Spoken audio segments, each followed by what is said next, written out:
ጤና ይስጥልኝ የአዲስ ጆርናል ዩቲዩብ ቻናል ተከታዮቻችን፣ ለዛሬ አንድ ጽሑፍ ይዘንላችሁ መጥተናል። ላይክ፣ ሰብስክራይብ፣ ሼር በማድረግ ሐሳባችሁን ደግሞ ኮሜንት ላይ በማስፈር አብራችሁን ሁኑ።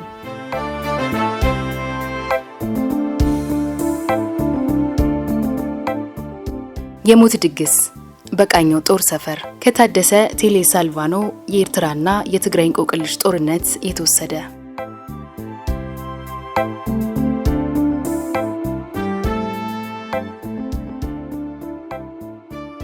ግንቦት 10 ቀን 1981 ዓመተ ምህረት ከቀኑ 10 ሰዓት ላይ በብርጋዴር ጀነራል ታደሰ ተሰማ የሁለተኛ አብዮታዊ ሰራዊት ዘመቻ መኮንን አማካኝነት ለጀነራል ደምሴ የ102ኛ አየር ወለድ ክፍለ ጦር አዛዥ ጀነራል ሰለሞን ደሳለኝ በክፍለ ጦሩ ሰራዊት በቁጥጥር ስር ውለዋል። ሌላው የአየር ወለድ ጦር ወደ እርሱ በመገስገስ ላይ ይገኛል የሚል አስደንጋጭ መልእክት ደረሳቸው። በሳምሶናይት ብርና የተወሰኑ የአሜሪካን ዶላሮችን የጀነራል ደምሴ ልዩ ረዳት ይዘዋል። ጀነራል ደምሴና ልዩ ረዳታቸውና ሾፌራቸው ከቃኘው ጦር ሰፈር ወደ አየር ማረፊያ በመኪና አቀኑ። ቀደም ሲል ብርጋዴር ጀነራል ንጉሴ ዘርጋው የአስመራ የሁለተኛ አየር ኃይል ምድብ አዛዥ አንድ ሄሊኮፕተር ነዳጅ ሞልተው የጀነራል ደምሴ ቡልቶን መምጣት ይጠባበቁ ነበር። ወደ ሱዳን ወይንም የመን አሊያም ወደ ሳውዲ አረቢያ ለመሄድ እቅድ ያላቸው ይመስላል። ነገር ግን ጀነራል ደምሴ ያላወቁት ቀደም ብሎ የአየር ኃይሉ አዛዥ ጀነራል ንጉሴ በአየር ወለድ ጦር ተወሮ በቁጥጥር ስር መዋሉን ነበር። አንድ ወታደራዊ የማዘዣ ሄሊኮፕተር ነዳጅ ተሞልቶለታል። ለማንኛውም የጀነራል ደምሴ ትዕዛዝ ዝግጁ ሆኖ መቆሟን ብርጋዴር ጀነራል ንጉሴ ዘርጋው ለጀነራል ደምሴ ሪፖርት አድርጎ ነበር። ይህን የጀነራሉን ዝግጅት ጸረ መፈንቅለ መንግስት አራማጅ የሆኑ የአየር ኃይል አባላት ለአየር ወለድ ፖለቲካና ደህንነት አባላት ይናገራሉ። ይህ ሪፖርት ለፕሬዝዳንት መንግስቱ በረዥም ርቀት ሬዲዮ መገናኛ በኩል ሲደርሳቸው ለአየር ወለዱ ከቀኑ 9 ሰዓት ጀምሮ የውጊያ ትዕዛዝ ተሰጠ። የአስመራ አየር ማረፊያ በ102ኛው አየር ወለድ ክፍለ ጦር ተወሮ 3 ዙ-23 የተባሉ አየር መቃወሚያ ከነ መኪናቸው ወደ አየር ማረፊያ ገብቶ ማንኛውም አውሮፕላን ከምድር ቢነሳ በጥይት እንዲመታ ትዕዛዝ ከማስተላለፋቸውም በላይ የአስመራ አየር ኃይል ምድብ ሁለተኛ ሬጅመንት ዋና አዛዥ ብርጋዴር ጀነራል ንጉሴ ዘርጋውና ምክትል አዛዡ ኮሎኔል መንገሻ አበበና ሌሎች 6 የአውሮፕላን ሄሊኮፕተር አብራሪዎች በቁጥጥር ስር ውለዋል። እንዲሁም የ102ኛው አየር ወለድ ዋና አዛዥ ብርጋዴር ጀነራል ሰለሞን ደሳለኝ ታስረዋል። ፕሬዝዳንት መንግስቱ ሻምበል መስፍን ገብረ ማርያም የሁለተኛ አየር ወለድ ክፍለ ጦር ፖለቲካ ኃላፊ ጋር በሬዲዮ ተገናኝተው እነ ጀነራል ደምሴ እንዲመለሱ ልዩ የውጊያ ትዕዛዝ ሰጡ። ትዕዛዙን ቢቻል በቁጥጥር ስር ማዋል ያለበለዚያ መደምሰስ ነበር። ይህን ሳያውቁ ጀነራል ደምሴ ወደ አየር ማረፊያ ለመሄድ መነሳታቸው ከፍተኛ አደጋ ነበረው።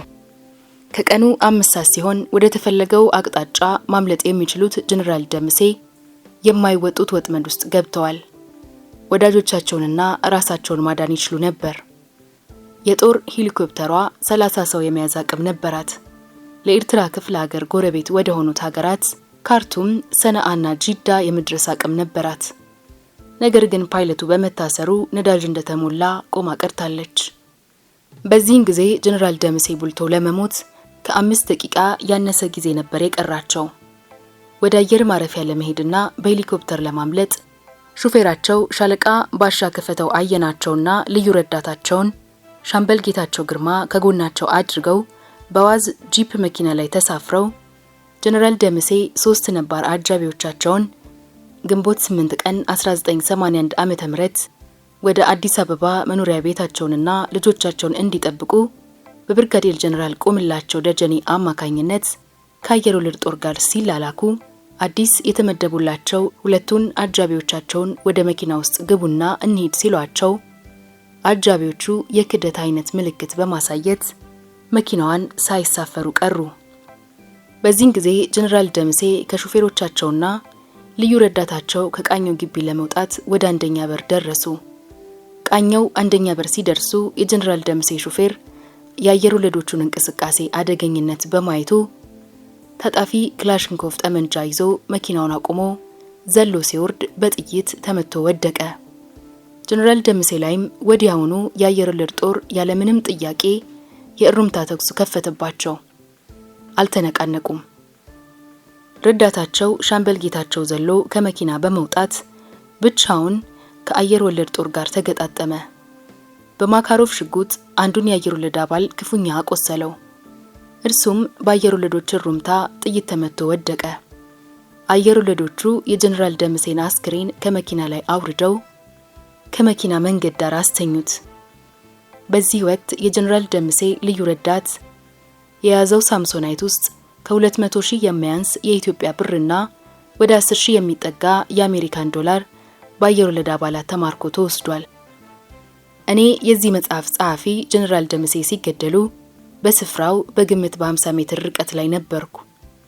የጀነራል ደምሴ የግል ማስታወሻ አጀንዳ ነጥብ 38 ሽጉጣቸው፣ ፓስፖርታቸውና ወታደራዊ መታወቂያቸው የኢሰፓ ማዕከላዊ ኮሚቴ መታወቂያቸው ተፈትሾ ከኪሳቸው በአየር ወለድ አባላት ተወስዶ ለሻምበል መስፍን ገብረመድህን ተሰጥቷል።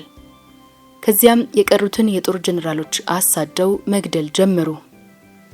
የአስመራ ከተማ ከዳር እስከ ዳር በጥይት ሩምታ ነደደች። የጥይት ጩኸቱ ከተማዋን አናወጣት። በግማሽ ሰዓት ውስጥ የቃኘው አንደኛ በር በሬሳ ተሞላ።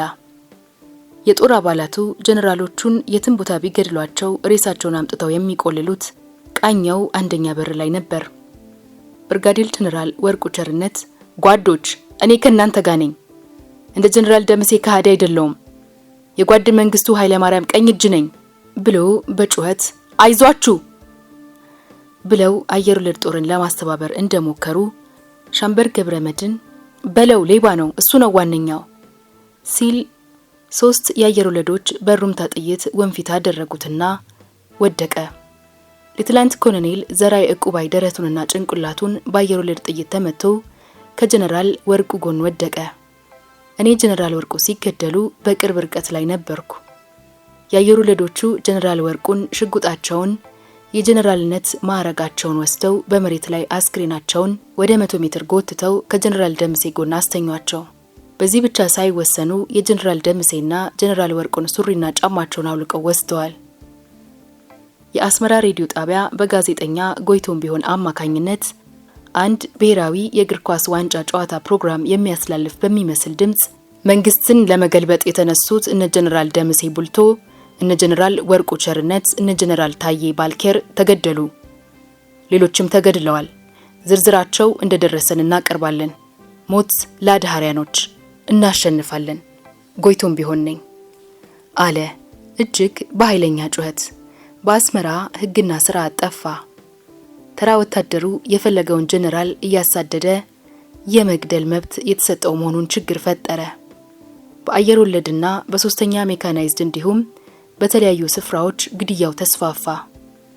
በየቦታው የተገደሉ መፈንቅለ መንግስት አራማጆች ከተገደሉት ቃኛው አንደኛ በር ላይ ከተሰበሰቡት አስክሬን ውስጥ አንደኛ ሜጀር ጀነራል ደምሴ ቡልቶ፣ ሁለተኛ ብርጋዴር ጀነራል ተሰማ፣ ሶስተኛ ብርጋዴር ጀነራል ወርቁ ቸርነት፣ ብርጋዴር ጀነራል ከበደ መሐሪ፣ ብርጋዴር ጀነራል ሰለሞን ደሳለኝ፣ ብርጋዴር ጀነራል ተገኔ በቀለ፣ ብርጋዴር ጀነራል ታዬ ባላኬር፣ ብርጋዴር ጀነራል አፈወርቂ ወልደ ሚካኤል፣ ብርጋዴር ጀነራል ንጉሴ ዘርጋው፣ ብርጋዴር ጀነራል ከበደ ወልደ ጻዲቅ፣ ብርጋዴር ጀነራል ከተማ ይተንፍሱ፣ ኮሎኔል ፍቃዱ እንግዳ፣ ሌተናንት ኮሎኔል ዘራይ ቁበዝጊ፣ ሌተናንት ኮሎኔል ዮሐንስ ገብረ ማርያም፣ ሻለቃ ሚካኤል መሪቦ፣ ሻለቃ ካሳ ፈረደ፣ ሻምበል ደረጃ ኢደቴ፣ ሻምበል ጌታሁን ግርማ፣ ዶክተር ያሬድ ተስፋዬ፣ ኮሎኔል ዶክተር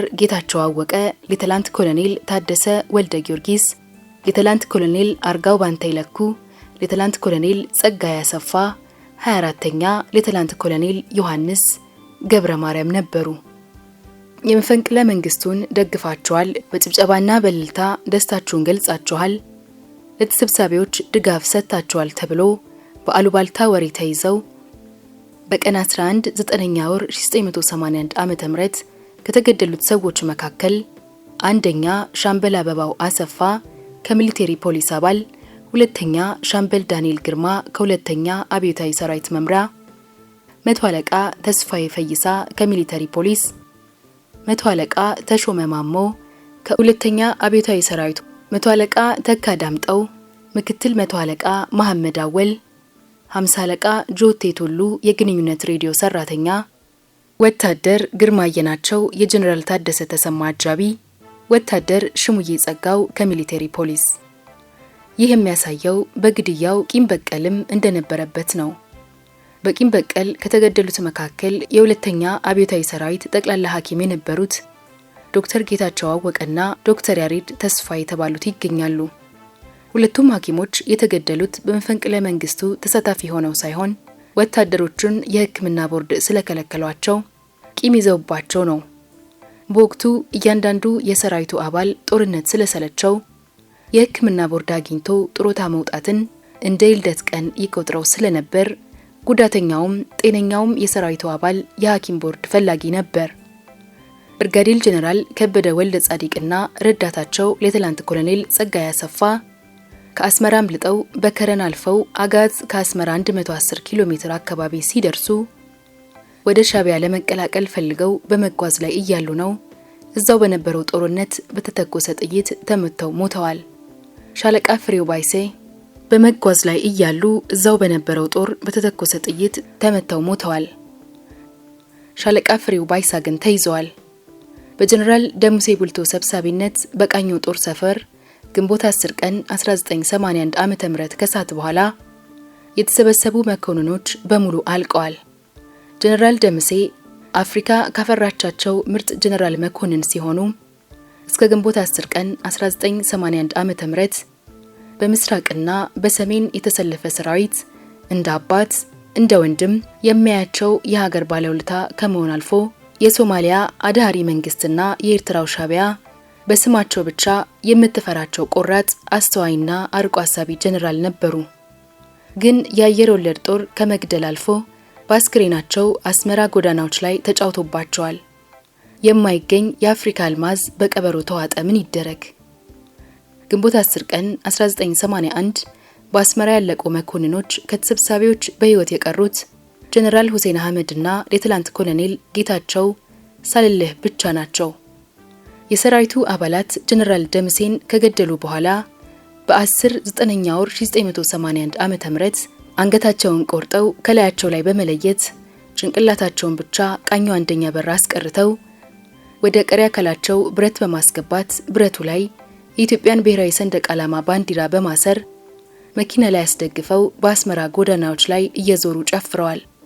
የጀነራል ታዬ ባላኬርን በሳንጃ ሆዳቸውን ቀደው አንጀታቸውን ዘርግፈዋል። በጠመንጃ ሰደፍ ደብድበው ሁለቱን አገጫቸውን ሰብረዋል። ሁለቱንም አይኖቻቸውን አፍሰዋል።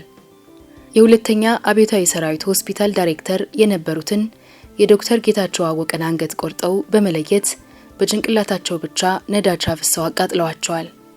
አየር ወለዶቹ ጀነራሎችና ሌሎች የሰራዊቱ አባላት የትን ቦታ ከገደሉ በኋላ በመኪና ጭነው ወደ መሬት ላይ ጎትቶ በማምጣት ቃኛው አንደኛ መግቢያ በር ላይ 35 አስክሬኖችን መደዳውን በጀርባቸው አስተኝተው ግንቦት 11 ቀን 1981 ዓመተ ምህረት እስከ ቀኑ 10 ሰዓት ድረስ ሌላው ቀርቶ የአስመራ ሴተኛ ዳሪዎችን ሳይቀሩ አስጎብኝተዋቸዋል።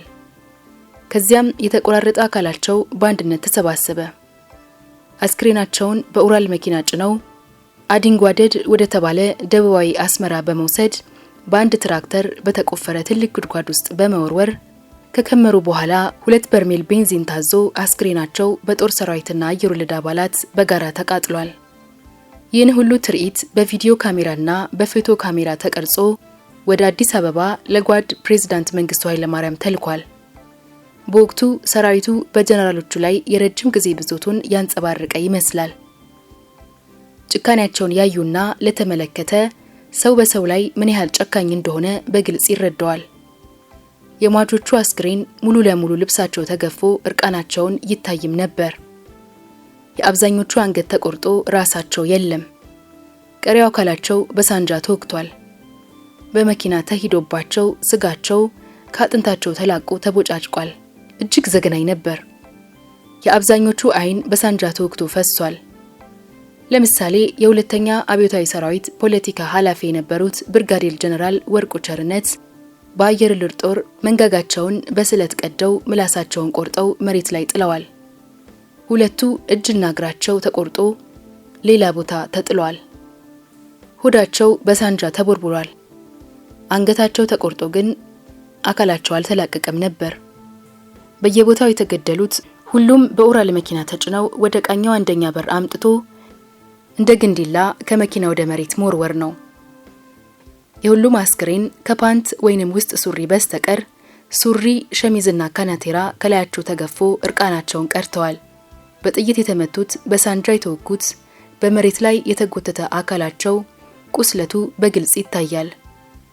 የጀነራል ታዬ ባላኬር ሆድ ዕቃ ወደ ውጪ ወጥቶ በግልጽ ይታይ ነበር። ያ ሁሉ አሳፋሪ እልቂት ሲደረግ ደስታውን ለመግለጽ የመንግስት ጦር በአስመራ ከተማና ዙሪያዋ ጥይት ወደ ሰማይ እየተኮሰ በየቦታው እየዞረ በከፍተኛ ስሜት እየጨፈረ ነበር። አንዳንዱም እየተሳሳመ እየተቃቀፈ ነው። የአፍሪካን እግር ኳስ ዋንጫ ይወሰዱ ይመስላሉ። ለዛሬ አበቃን።